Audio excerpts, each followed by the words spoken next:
انہیں ہم خوش آمدید کہتے ہیں. السلام علیکم. وعلیکم السلام ورحمۃ اللہ وبرکاتہ. مس بہت شکریہ، آپ نے اپنی مصروفیات میں سے وقت نکالا اور بچوں کی تعلیم و تربیت اور بالخصوص اس اہم موضوع پر اظہار خیال کے لیے وقت نکالا.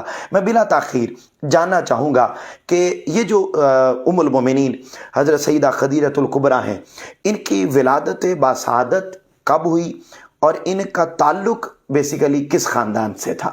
بسم اللہ الرحمن الرحیم. حضرت سیدنا خدیجہ الکبریٰ رضی اللہ تعالی عنہا مکہ کے شہر قریش مکہ میں خویلد بن اسد کے گھر میں پیدا ہوئیں. خویلد بن اسد کے گھر میں پیدا ہوئیں. ٹھیک ہو گیا.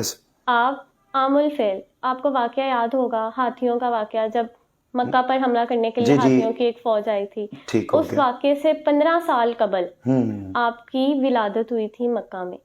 آپ ایک بہت ہی معزز اور مالدار گھرانے میں پیدا ہوئی. آپ کے والد کا نام خویلد بن اسد اور والدہ کا نام فاطمہ تھا. یہ ان کا خاندان تھا. اور قریش مکہ یعنی آپ کا جو خاندان تھا وہ قبیلہ قریش تھا اور قریش سے آپ کا تعلق تھا. اور یقیناً وہ جو عام الفیل ابرہہ نے چاہا کہ خانہ کعبہ کو نعوذ باللہ گرا دیا جائے تو پھر اللہ رب العزت نے ابابیل کے ذریعے اس کے پورے لشکر کو تباہ کر دیا. تو اس واقعے سے 15 سال پہلے آپ کی ولادت ہوئی. اور ہجرت سے 68 سال قبل آپ کی ولادت. ہجرت سے 68 سال یعنی 68 ایئر بیفور ان کی ولادت ہوئی ہے. بہت خوبصورت انداز میں آپ نے ان کا تعارف اور ان کا خاندان ذکر کیا. تو آقا علیہ الصلوۃ والسلام کا خاندان بنو ہاشم تھا اور وہ قبیلہ قریش سے تھی اور مالدار خاتون تھی. اور یعنی آقا علیہ السلام سے ملاقات سے پہلے بھی آپ کا معاملہ یہ تھا کہ پورے عرب میں آپ کی تجارت، آپ کا کاروبار یہ سب مشہور تھا.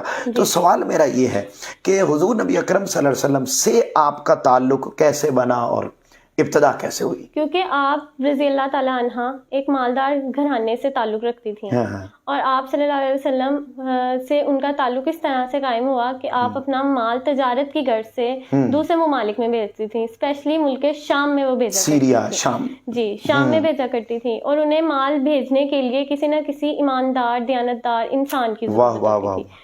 اور اس وقت آپ کو بھی پتہ ہے اور ہمیں بھی پتہ ہے کہ آپ صلی اللہ علیہ وسلم سے بڑھ کر تو کوئی صادق اور امین نہیں تھا، دشمن بھی اور نہ ہوگا. آنے والے وقت میں بھی نہیں ہوگا اور اس ٹائم میں بھی نہیں تھا. تو اس وقت عرب میں آپ صلی اللہ علیہ وآلہ وسلم کو دین اسلام سے پہلے بھی کفار صادق اور امین کے لقب سے جانتے تھے. تو جب یہ خبر حضرت خدیجہ تک پہنچی تو انہوں نے آپ صلی اللہ علیہ وآلہ وسلم کو پیغام بھیجا. جب آپ صلی اللہ علیہ وآلہ وسلم حضرت خدیجہ کے پاس آئے تو آپ نے کہا کہ یہ میرا مال تجارت ہے، اس کو ملک شام لے کر جائیں اور وہاں جا کے فروخت کر دیں. اس سے جو بھی فائدہ ہوگا وہ آپ جتنا لینا چاہیں لے لیں. ٹھیک ہو گیا، یعنی جو منافع ہے وہ ٹھیک ہو گیا. آپ نے اس سفر میں اپنے ایک غلام میسرہ کو آپ صلی اللہ علیہ وسلم کے ہمراہ یعنی حضرت خدیجہ الکبریٰ نے اپنے غلام میسرہ کو آقا علیہ السلام کے ساتھ بھیج دیا کہ وہ آپ صلی اللہ علیہ وسلم کی معاونت کرے. جب میسرہ آپ حضرت خدیجہ کا جو غلام تھا وہ آپ صلی اللہ علیہ وسلم کے ساتھ ملک شام جا رہا تھا، تو آپ کو پتہ ہے ایک عظیم ہستی کے ساتھ جانا تو عظمتیں اور برکتیں تو ویسے ہی نظر آتی ہیں. تو آپ صلی اللہ علیہ وسلم جب شام کی طرف روانہ ہو رہے تھے تو بادل آپ صلی اللہ علیہ وسلم کے اوپر اپنا سایہ کر رہے تھے. سبحان اللہ، سبحان اللہ.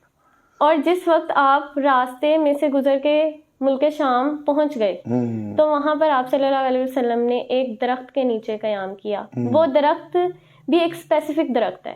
وہ درخت اس جگہ پر تھا جہاں پہ ایک انسان جس کا نام راہب تھا وہ وہاں پہ اپنی عبادت کرتا تھا. جی، یہ راہب جو جیسے ہمارے ہاں مسلمان ہیں تو مسلمانوں میں ہوتے ہیں نا صوفیاء کرام ہوتے ہیں، اولیاء کرام ہوتے ہیں، علماء ہوتے ہیں. تو جو کرسچینٹی کا سب سے بڑا عالم ہو اس کو راہب کہتے ہیں. تو وہ وہاں پر ایک راہب موجود تھا، وہاں پہ ایک راہب موجود تھا جو اس جگہ اپنی عبادت کرتا تھا.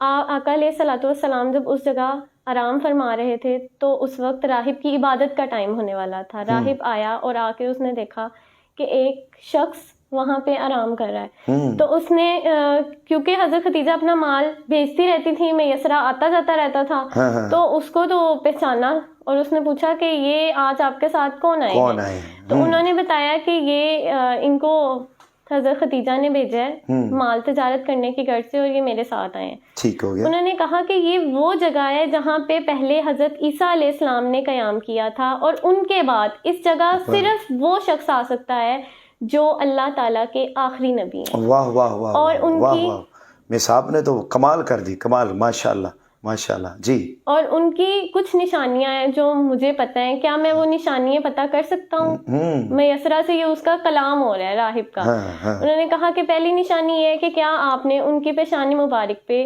سرخی دیکھی ہے؟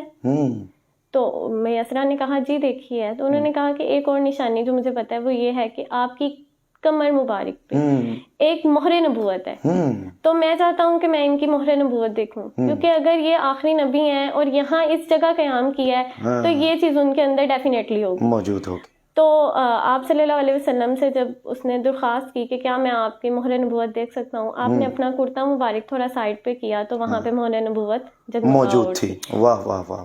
راہب نے کہا بے شک یہ وہی آخری نبی ہیں جنہوں نے اس دنیا میں آنا ہے. اس جگہ حضرت عیسیٰ علیہ السلام کے بعد حضرت محمد صلی اللہ علیہ وسلم نے ہی اس دنیا میں آنا تھا اور اس جگہ قیام کرنا تھا. واہ واہ. راہب نے اس وقت آپ صلی اللہ علیہ وسلم سے کہا کہ آپ کو اللہ تعالیٰ کا آخری نبی بنا کر بھیجا گیا ہے. وقت آئے گا جب مکہ کے لوگ آپ کو یہاں سے نکال دیں گے, تو اگر میری زندگی رہی اور میں اس وقت تک رہا تو میری یہ کوشش ہوگی کہ میں آپ کی ملوں بھی اور آپ کا کلمہ پڑھوں.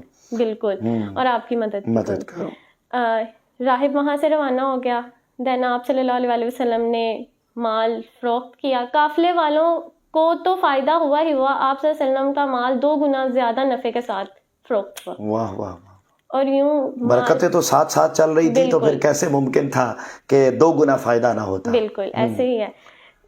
اپنا مال فروخت کرنے کے بعد آپ دوبارہ واپس مکہ کی طرف روانہ ہو گئے.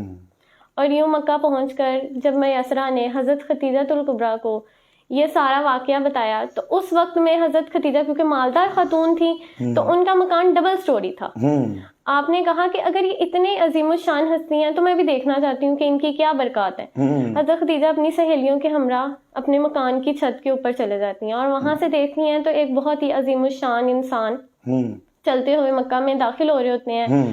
آپ کیا دیکھتی ہیں؟ اتنی عظمتیں, اتنی برکتیں کہ آپ کے اوپر 2 عدد فرشتے اپنا سایہ کر رہے تھے, اور وہ آپ صلی اللہ علیہ وسلم سے اس قدر متاثر ہوتی ہیں, اس قدر آپ کی شخصیت سے, آپ کے. اور صاحب ظاہر ہے جب آقا علیہ السلام گزر رہے تھے تو جو رستے میں درخت آ رہے تھے وہ بھی جھک جھک کر آپ کو سجدہ کر رہے تھے, سلام کر رہے تھے. اس قدر متاثر ہوئیں کہ آپ نے اپنی سہیلی کے ہاتھ آپ صلی اللہ علیہ وسلم کو نکاح کا پیغام بھیج دیا, یعنی خود نکاح کا پیغام بھیج دیا.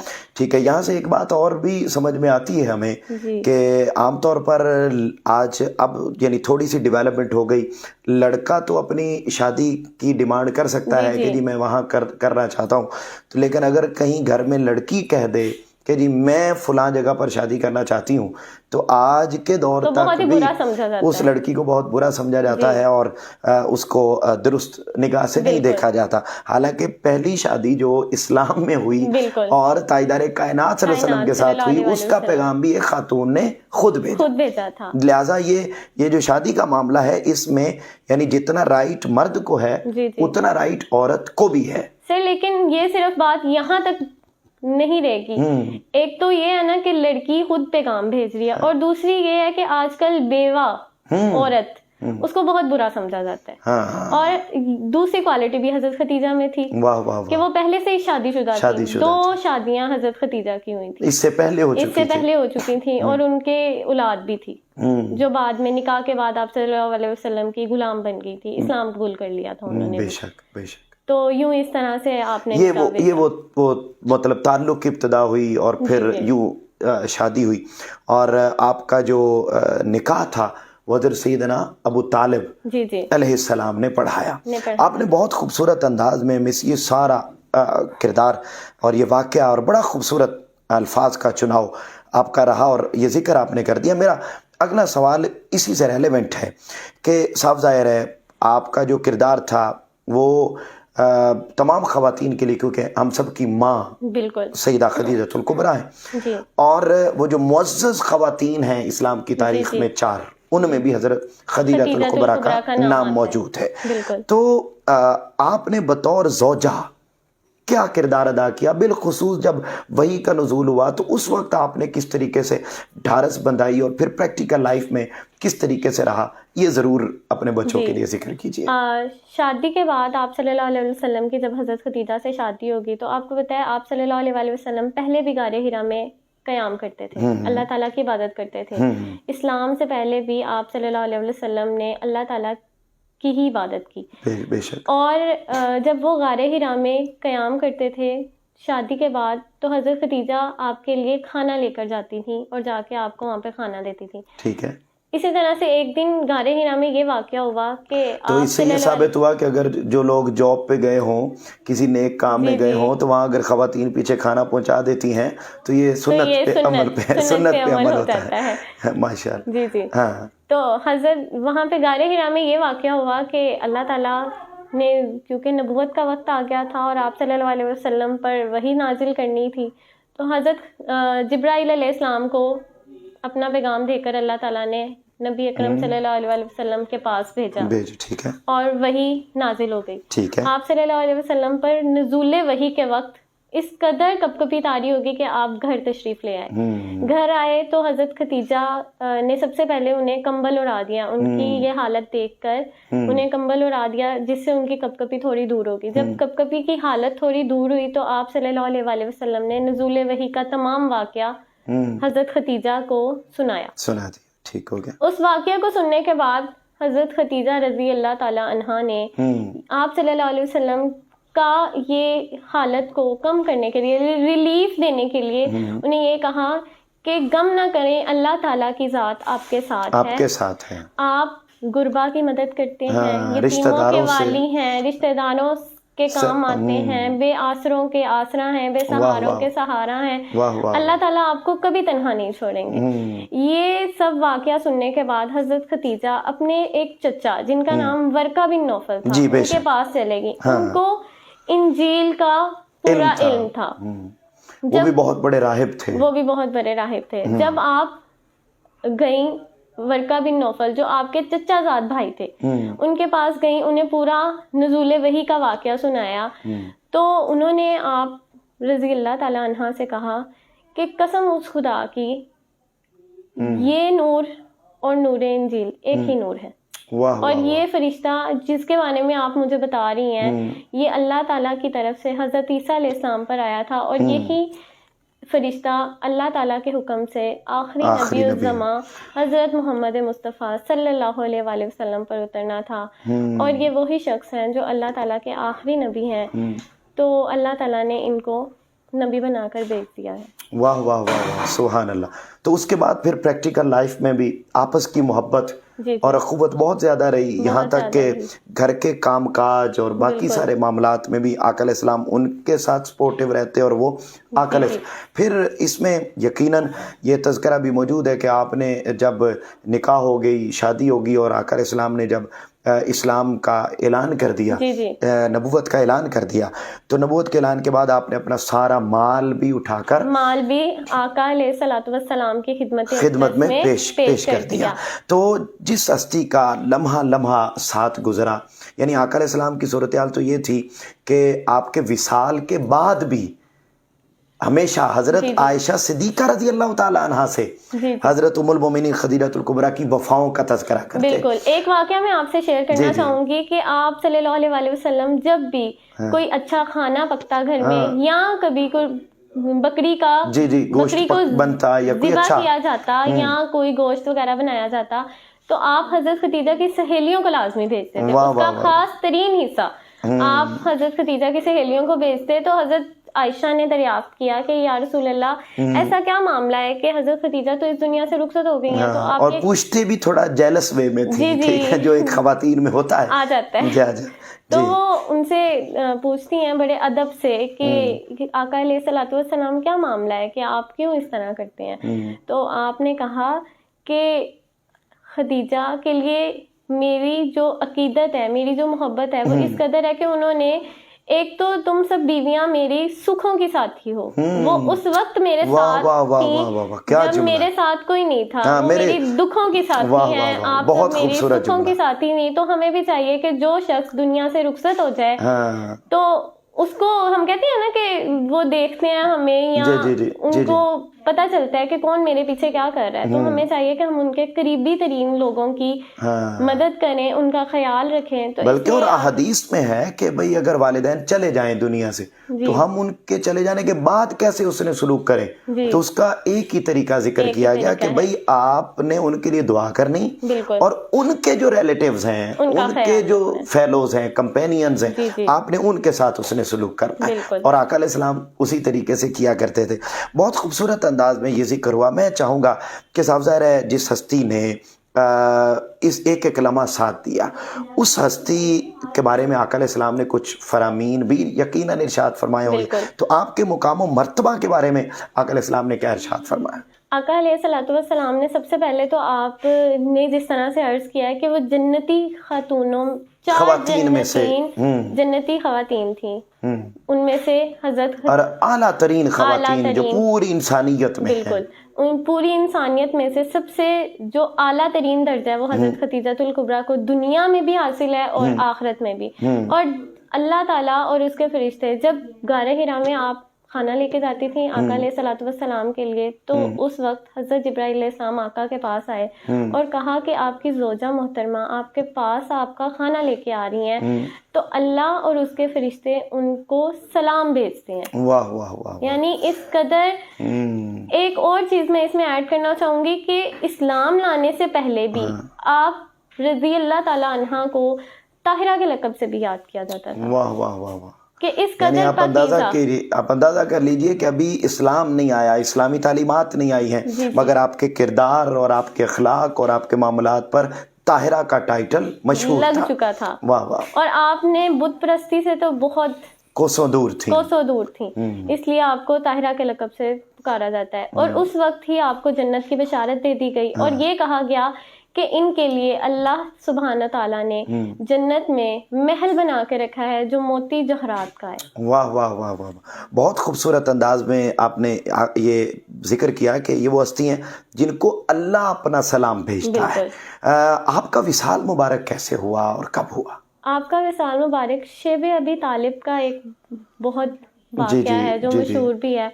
اس واقعے کے دوران حضرت خدیجۃ الکبریٰ کا وصال 10 رمضان المبارک کو ہو گیا. اور جس طرح سے آپ نے بتایا کہ اس سال کو عام الحزن کا سال کہا جاتا ہے, یعنی غم کا سال کہا جاتا ہے. اور وہ غم کے سال کہنے کی وجہ یہ ہے کہ ایک تو آپ کی پیاری زوجہ حضرت خدیجۃ الکبریٰ کا وصال ہوا, اور دوسرا آپ کے پیارے چچا حضرت ابو طالب بھی اس دنیا سے رخصت ہو گئے. لیکن آپ صلی اللہ علیہ وسلم کے غم کو کم کرنے کے لیے اللہ تعالیٰ نے اسی سال معراج عطا کیا آپ صلی اللہ علیہ وسلم کو. واہ واہ واہ. بہت خوبصورت, بہت خوبصورت. مس فاطمہ, آپ نے بہت ہی اچھے انداز میں بچوں کی سطح پر آ کر بہت زبردست انداز میں ایک سٹوری کی صورت میں معزز ناظرین آپ سب کے سامنے سیرت سیدہ ام المومنین خدیجۃ الکبریٰ سلام اللہ علیہا کو رکھا. یہاں وقت ہوا چاہتا ہے ایک بریک پر جانے سے پہلے مس فاطمہ کا شکریہ کہ انہوں نے اپنی مصروفیات میں سے وقت نکالا اور ہمارے آج کی رمضان ٹرانسمیشن کو رونق بخشی. اسی کے ساتھ ہی وقت ہوا چاہتا ہے بریک کا. آپ سے ملاقات ہوگی بریک کے بعد, تب تک کے لیے انتظار.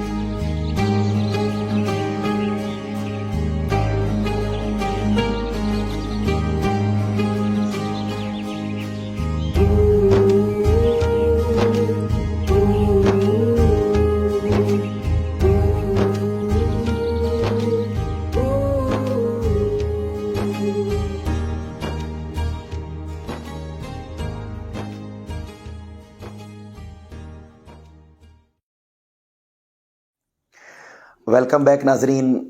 وقت ہوا چاہتا ہے ہماری رمضان ٹرانسمیشن میں حضور نبی اکرم صلی اللہ علیہ وآلہ وسلم کی نعت پاک سننے کا, اور آج ہمارے اسٹوڈیو میں موجود ہیں سر علی حسین جنہیں ہم خوش آمدید کہتے ہیں. سر السلام علیکم. وعلیکم السلام.